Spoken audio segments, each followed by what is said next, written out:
सत श्री अकाल, सलाम, आदाब, नमस्ते। तो मैं हाँ मनप्रीत ते असी आए हैं यूके तो पाकिस्तान दे विच ते तुहानूं दिखाने आ जी फूड स्ट्रीट के नज़ारे, जिथे कि हवेली रेस्टोरेंट जिथे कि तुहानूं वधिया पाकिस्तानी फूड जिहड़ा मिलेगा तो होर भी काफ़ी सारे आइटम्स ते होर देखण वालियां जगहावां भी तुहानूं इत्थे मिल सकदियां। ते जरूर तुहाडे नाल सारी इनफॉर्मेशन जिहड़ी आ ओह सांझी करदे आ। जेकर देखो बिल्डिंग पिछे एक पुराने तरीके का जिहड़ा बनया होया बिल्डिंग उसनूं कन्वर्ट किया गया होटल दे विच, रेस्टोरेंट दे विच। ते नाल ही एक मस्जिद साडे पिछे दिख रही है, देख पाओगे थोड़ी जी। बाकी सारे लोग जिहड़ा फूड का इंजॉय कर रहे हैं, स्ट्रीट फूड हर तरह का खाना तुहानूं इत्थे दिख सकता है।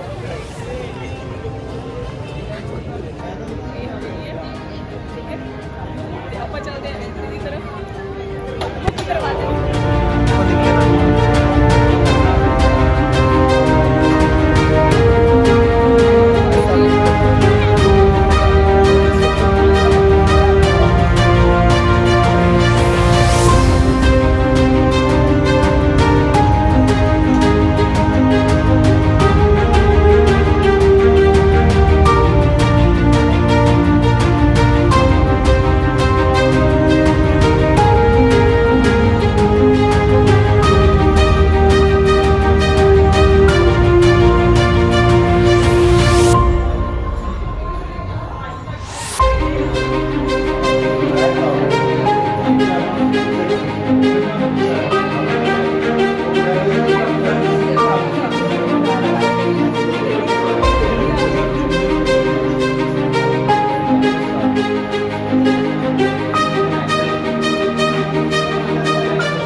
एक मेकअप की दुकान ही आई इतने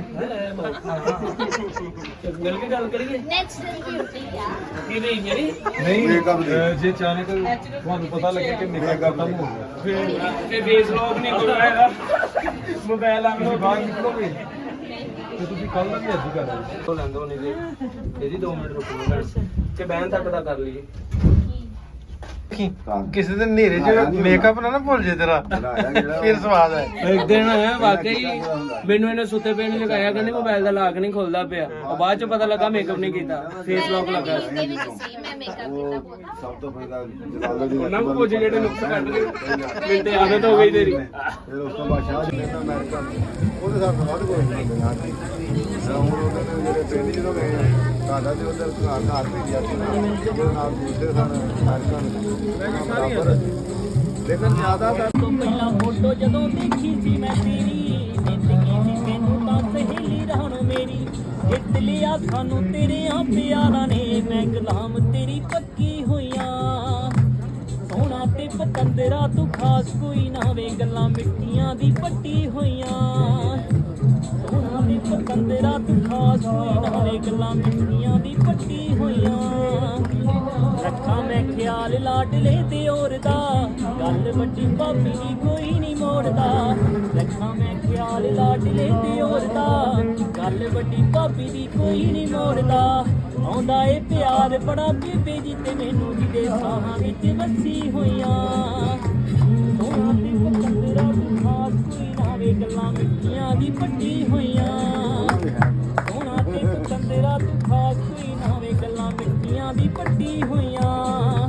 ਉਹ ਜਿੱਦਾਂ ਦਾ ਵੀ ਏ ਤੂੰ ਮੈਨੂੰ ਮਨਜ਼ੂਰ ਵੇ, ਕਦੇ ਵੀ ਟੁੱਟੀ ਮਿਆਂ ਹੋਵੀ ਨਾ ਦੂਰ ਵੇ। ਜਿੱਦਾਂ ਦਾ ਵੀ ਏ ਤੂੰ ਮੈਨੂੰ ਮਨਜ਼ੂਰ ਵੇ, ਕਦੇ ਮੇਤੋਂ ਜੱਟਾ ਵੇ ਹੋਈ ਨਾ ਦੂਰ ਵੇ। ਮਾਈਕ ਹੁੰਦਾ ਨਾ ਤੇ ਖਾਣੇ ਦੇ ਨਾਲ ਨਾਲ ਤੇਰੀਆਂ ਐਂਟਰਟੇਨਮੈਂਟ ਵੀ ਹੋ ਰਿਹਾ। ਮੁਹੱਬਤਾਂ ਦੇ ਮਾਣ ਜੱਟੀ ਨੂੰ ਵੇ, ਹੰਝੂ ਖੁਸ਼ੀਆਂ ਦੇ ਨਿੱਤ ਰੋਈਆਂ। ਸਾਨੂੰ ਨਹੀਂ ਪਤਾ ਅਸੀਂ ਹੌਲੀ ਹੌਲੀ ਨਿਕਲ ਜਾਂਦੇ ਹਾਂ। ਅੱਛਾ ਨਹੀਂ ਆਈ ਨਹੀਂ ਵੀਡੀਓ ਓਏ ਉਹ ਵੀ ਚਿੜੀਆਂ ਨੂੰ ਦਾਣੇ ਪਾਉਂਦੀ ਤੜਕੇ, ਘਰੇ ਉੱਡਦੇ ਆ ਚੀਨੇ ਜੱਟ ਦੇ। ਜਿੱਪ ਮੋਹਰਾਂ ਤੋਂ ਲਵਾਉਂਦੀ ਉਹ ਵੀ ਸੂਟ ਦੀ, ਓ ਮੇਰੇ ਕੁੜਤੇ ਖਰੂਦ ਪੱਟ ਦੇ। ਨਾ ਕੰਗਣੀ ਤੇ ਲਿਖੀ ਫਿਰੇ ਜੱਟ ਦਾ, ਕਰੀ ਮੈਚਿੰਗ ਵੀ ਕੜੇ ਨਾਲ ਦੀ। ਅੱਖ ਭਾਲਦੀ ਕੁੜੀ ਦੀ ਪਹਿਰੇਦਾਰੀਆਂ, ਮੁੱਛ ਜੱਟ ਦੀ ਮਰੋੜਾ ਭਾਲਦੀ। ਅੱਖ ਭਾਲਦੀ ਕੁੜੀ ਦੀ ਪਹਿਰੇਦਾਰੀਆਂ, ਮੁੱਛ ਜੱਟ ਦੀ ਮਰੋੜਾ ਭਾਲਦੀ। ਓਏ ਉਹਦੀ ਚੀਚੀ ਦਾ ਸਟਾਉਣ ਕਈ ਲੱਖ ਦਾ ਜੁੱਤੀ ਜੱਟ ਦੀ ਲਾਹੌਰ ਦੇ ਬਾਜ਼ਾਰ ਦੀ ਉਹ ਵੀ ਕੁੜੀਆਂ ਤੇ ਚੇਅਰਮੈਨ ਕੋਟਦੀ ਤੂਤੀ ਬੋਲਦੀ ਕਚਹਿਰੀ ਨੇ ਤਿਆਰ ਦੀ ਡਾਂਗ ਜੱਟ ਦੀ ਪਵਾਉਂਦੀ ਭੂਤ ਭੰਗੜਾ ਉਹ ਵੀ ਫਿਰਦੀ ਫਰੂਦ ਖਾਲਦੀ ਅੱਖ ਭਾਲਦੀ ਕੁੜੀ ਦੀ ਪਹਿਰੇਦਾਰੀਆਂ ਮੁੱਛ ਜੱਟ ਦੀ ਮਰੋੜਾ ਭਾਲਦੀ ਅੱਖ ਭਾਲਦੀ ਕੁੜੀ ਦੀ ਪਹਿਰੇਦਾਰੀਆਂ ਮੁੱਛ ਜੱਟ ਦੀ ਮਰੋੜਾ ਭਾਲਦੀ इनके लिए तालियां दो बहुत अच्छा जवाब ਤੇ ਇਸ ਤੋਂ ਬਾਅਦ ਆਪਾਂ ਪੂਰੀ ਜਾਣਕਾਰੀ ਲੈਂਦੇ ਹਾਂ। बादशाही मस्जिद ये 1707 में औरंगजेब आलमगीर ने इसकी तमीर करवाई थी, जो छठा मुग़ल बादशाह था। तो ये 300 साल तक सबसे बड़ी मस्जिद रही है। इसके मतलब मैं एक आपको इंटरेस्टिंग चीज़ बताना चाहता हूँ कि ये जो जब खालसा राज ने 1799 में या 1799 में जब पंजाब पे हुकूमत लाहौर को फतह किया था, तो जो दो उधर वाले मीनार हैं इनके जो गुंबद है ऊपर, इनको गिरा दिया था, लेकिन वो बाद में फिर तमीर किया, क्योंकि उस वक्त फ़ौज जब अग्रेशन करती है वो अग्रेशन में फिर कई कुछ नुकसान कर देते हैं। अदरवाइज़ बाबा जो राजा रंजीत सिंह था बड़ा इंसाफ पसंद राजा था, क्योंकि उसने ज़्यादातर उसकी फ़ौज में 6% से सिख, 16 या 17 या 20% के करीब हिंदू थे, और 60 या 70 के राउंड अबाउट जो मुसलमान थे, ठीक है, जो उसके इंतज़ामात में थे मुस्लिम थे। और एक जो तारीख़ी वाक़या मैं आपको इंटरेस्टिंग बताना चाहता हूँ, जो उनकी इंसाफ का उन्होंने किया एक दफ़ा कि सिख जो मज़हब के फालोवर थे, उन्होंने कहा जी मुसलमान जो 5 दफ़ा अज़ान देते हैं ना, तो वो उससे हमें बड़ा खलल पड़ता है अपने कारोबार में, उठने बैठने में, आने जाने में। तो इनकी जो अज़ान है 5 दफ़ा, इसको कम किया जाए या ख़त्म किया जाए। तो उन्होंने फिर बुलाया, उन्होंने कहा यार ये अज़ान किस लिए देते हैं आप? उन्होंने कहा जी हम अज़ान देते हैं कि कॉल है, ये आप आ जाएँ, प्रेयर कॉल है, यानी आपने नमाज के लिए आना है। हम जब अज़ान देते हैं तो इर्द गिर्द के सारे लोगों को पता चल जाता है कि ये वक्त हो गया इबादत का, प्रेयर का, तो हम अज़ान के लिए बुलाते हैं। उसने कहा जी ठीक है, फिर ये कर देते हैं कि अज़ान बंद करवा देते हैं, लेकिन आपने फ़र्दन आपने इनके घरों में जाना है 5 वक्त, और इनको बुलाना है जब टाइम हो जाए। वो 2-3 दिन उन्होंने देखा, उन्होंने कहा ये किससे आप पै गए, हम तो ये कर ही नहीं सकते, तो कौन जाएगा 5 दफ़ा किसी के घर में अपना घर, वो उससे भी ज़्यादा सख्त था। तो फिर उन्होंने दूसरे दिन ही आकर नहीं, आप अपनी अज़ान दें, तो वो बड़ा अच्छा फ़ैसला गिना जाता है राजा रंजीत सिंह का, ठीक है, वो जो उसने, क्योंकि उसने एक वहदत का दर्स तो वैसे ही ये मज़हब देता था। बाबा गुरु नानक का जो बेसिक नज़रिया था वो वहदत का था कि सब जो उसी अनुकार के खालक के बंदे हैं, कुछ बुरे हैं या अच्छे हैं, लेकिन सारे उसी के बंदे हैं, ठीक है। तो एक अनुकार का उन्होंने यही फ़लसफ़ा दिया था और वहदत का दर्स दिया था। वो अल्लामा इकबाल ने भी यही लिखा है अपनी शायरी में कि नानक, ये जो धरती है नानक की है, जिन्होंने वहदत का दर्स दिया, यानी एक का दर्स है, एकता का दर्स दिया, तो सब एक हैं, ठीक है। ये इख्तलाफात जो मजहबी हैं, ये इसके बेस पे हम एक दूसरे के जान लेते हैं, मारते हैं, ये नहीं है। आप किसी को ठीक ना करें, अपना आप ठीक करें। आपके अंदर जो 5 चीफ हैं, जो इनका बेसिक नज़रिया था, जो बाद में ग्रंथ में भी 10वें गुरु ने आपके में लिखा कि जो 5 अंदर चीफ हैं, जिनमें लस्ट है, ग्रीड है, एंगर है और अटैचमेंट है, ये अगर आप ये चीज़ें अंदर से ख़त्म कर लेंगे तो आपका सबसे बड़ा आपका आइडियल, आप अपने आप को ठीक कर ले, माशरा खुद ही ठीक हो जाएगा। आप अच्छाई की तरफ आएँ, आप अपने किरदार को ठीक करें, अपने अंदर को ठीक करें। सूफीज़म का दर्स ही ये था। तो सूफीज़म के तहत बाबा जी भी सूफीज़म से अटैच थे, ठीक है, तो उन्होंने दर्स ही ये दिया था। तो इसलिए वहदत का दर्स यही है कि हम आपस में इकट्ठे, ठीक है, अगर अपने को मजहबी इख्तलाफात है वो अपनी जगह रहें, लेकिन अपने भाइयों बहन भाइयों की तरह हम एक मिट्टी, एक देश, एक बोली, एक माँ बोली के रहने वाले हैं।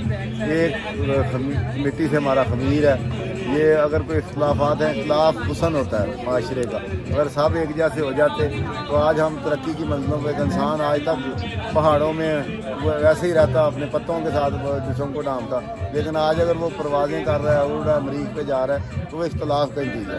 इख्तलाफ अगर जिसने वो सबसे पहले जहाज़ बनाना शुरू किया होगा, वो कहेगा यार ये पागल है, कोई लोहा उड़ सकता है, लेकिन जब बन गया आज सारे हम उससे फेसिलिटेट हो रहे हैं। उसने इख्तलाफ किया था उस वक्त, इख्तलाफ आपका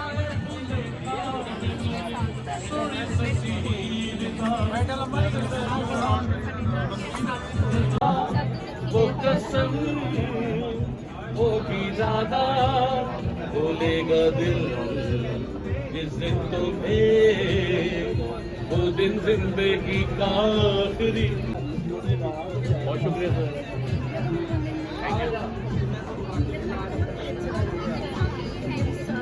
वो कहने वाले मुझको फरेबी, कौन फरेबी है ये बता। वो जिसने गम दिया प्यार की खातिर, या जिसने प्यार बेच दिया। ਓਏ ਉਹ ਵੀ ਚਿੜੀਆਂ ਨੂੰ ਦਾਣੇ ਪਾਉਂਦੀ ਤੜਕੇ, ਘਰੇ ਉੱਡਦੇ ਆ ਚੀਨੇ ਜੱਟ ਦੇ। ਜਿਪ ਮੋਹਰਾਂ ਤੋਂ ਲਵਾਉਂਦੀ ਉਹ ਵੀ ਸੂਟ ਦੀ, ਓ ਮੇਰੇ ਕੁੜਤੇ ਖਰੂਦ ਪੱਟ ਦੇ। ਨਾ ਕੰਗਣੀ ਤੇ ਲਿਖੀ ਫਿਰੇ ਜੱਟ ਦਾ, ਕਰੀ ਮੈਚਿੰਗ ਵੀ ਕੜੇ ਨਾਲ ਦੀ। ਅੱਖ ਭਾਲਦੀ ਕੁੜੀ ਦੀ ਪਹਿਰੇਦਾਰੀਆਂ, ਮੁੱਛ ਜੱਟ ਦੀ ਮਰੋੜਾ ਭਾਲਦੀ। ਅੱਖ ਭਾਲਦੀ ਕੁੜੀ ਦੀ ਪਹਿਰੇਦਾਰੀਆਂ, ਮੁੱਛ ਜੱਟ ਦੀ ਮਰੋੜਾ ਭਾਲਦੀ। ਓਏ ਉਹਦੀ ਚੀਚੀ ਦਾ ਸਟਾਉਣ ਕਈ ਲੱਖ ਦਾ, ਜੁੱਤੀ ਜੱਟ ਦੀ ਲਾਹੌਰ ਦੇ ਬਾਜ਼ਾਰ ਦੀ। ਉਹ ਵੀ ਕੁੜੀਆਂ ਤੇ ਚੇਅਰਮੈਨੀ ਘੋਟਦੀ, ਤੂਤੀ ਬੋਲਦੀ ਕਚਹਿਰੀ ਨੇ ਤਿਆਰ ਦੀ। ਡਾਂਗ ਜੱਟ ਦੀ ਪਵਾਉਂਦੀ ਭੂਤ ਭੰਗੜਾ, ਉਹ ਵੀ ਫਿਰਦੀ ਫਰੂਦ ਖਾਲਦੀ। ਅੱਖ ਭਾਲਦੀ ਕੁੜੀ ਦੀ ਪਹਿਰੇਦਾਰੀਆਂ, ਮੁੱਛ ਜੱਟ ਦੀ ਮਰੋੜਾ ਭਾਲਦੀ। ਅੱਖ ਭਾਲਦੀ ਕੁੜੀ ਦੀ ਪਹਿਰੇਦਾਰੀਆਂ, ਮੁੱਛ ਜੱਟ ਦੀ ਮਰੋੜਾ ਭਾਲਦੀ। इनके लिए तालियां दो बहुत बहुत बहुत